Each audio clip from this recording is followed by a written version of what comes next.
Ramping up your business? The time is near. You've given it heart. Now get it in gear. It's Passage to Profit with Richard and Elizabeth Gearhart. I'm Richard Gearhart, founder of Gearhart Law, a full-service intellectual property law firm specializing in patents, trademarks, and copyrights. And I'm Elizabeth Gearhart, not an attorney, but I do marketing for Gearhart Law, and I am the founder of Gear Media Studios, a full-service podcast studio. Welcome to Passage to Profit, the road to entrepreneurship, where we talk with entrepreneurs and celebrities who tell their stories about their business journey and also share helpful insights about the successes that they've had. And now it is time for Secrets of the Entrepreneurial Mind. Sandy, we are starting with you. What's your deep, dark entrepreneurial secret? That's a tough question to broadcast. I think the real key or the secret to being a successful entrepreneur is being honest with yourself. What are you really good at? What do you stink at? And really be honest about that and surround yourself with the people that have skills in areas that you're lacking. I think that's really the secret and the key to running a successful business, whether it's a gas station, a deli, a Fortune 500 company, or a startup. It's all the same. The vibe always starts at the top of any organization, and the really good leaders are honest about their abilities. Simiao Niu.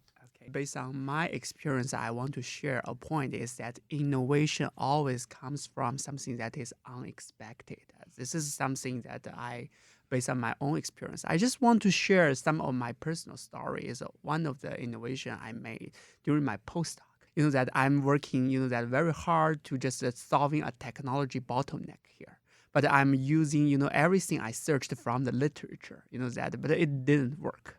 But one day, that I fabricate some samples, but based on the design from the literature, it didn't meet the specs. So it's indeed some kind of failed samples.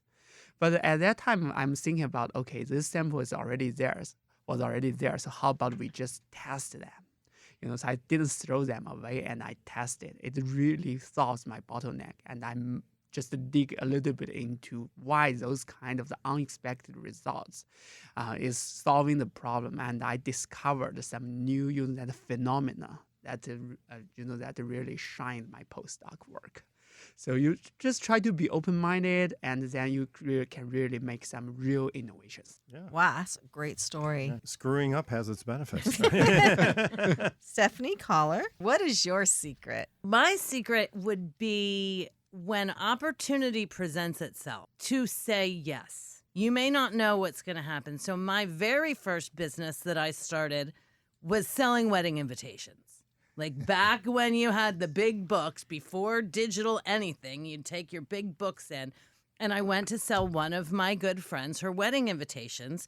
She worked with her father. I said, "Is your dad here?" She said, "Yeah, we went to see your dad." They were vendor reps to QVC. So I have this big book of paper in front of me, and he says to me, "We're getting ready to put a set of all-occasion greeting cards on QVC, and we need somebody with a background in paper. Do you want to go on QVC?" "Sure, let's do it." And that led to 8 years of selling gifts and novelties on QVC, and all because I started my wedding invitation company. And when someone said, "Do you want to?" I said yes. So you cannot ignore opportunities that present themselves to you out of fear, out of hesitation. If there's an opportunity, you say yes and you figure it out afterwards. I'm going to go and say, just, know your numbers.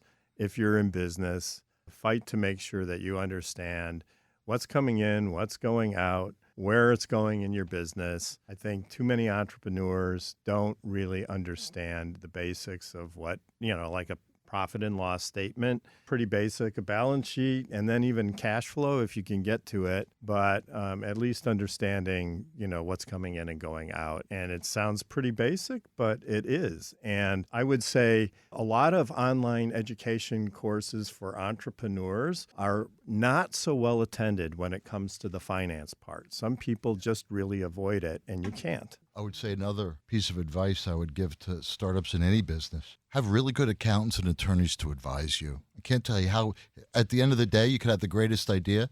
It really is about the money. At the end of the day, we're in business to make money. Surround yourself with really professional accountants that can help you, because If you're not in charge of your numbers, the business is running you. You're not running your business. And last piece of advice, this is from our friend Confucius back in the day, your old friend. If you don't change your path, you might wind up where you're going. So pivots are good.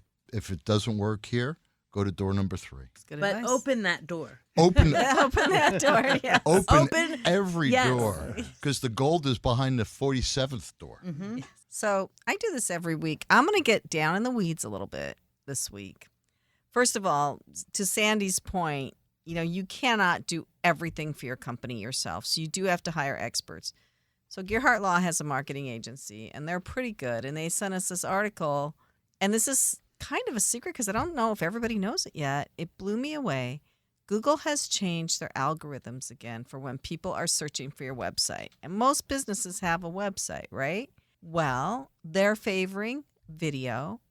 And what this article said is if you just have text on your website, like even if you're putting a new blog on there every week, it is not going to rank your website higher. So you have to have rich media, which is video, polls, and it doesn't have to be on your website.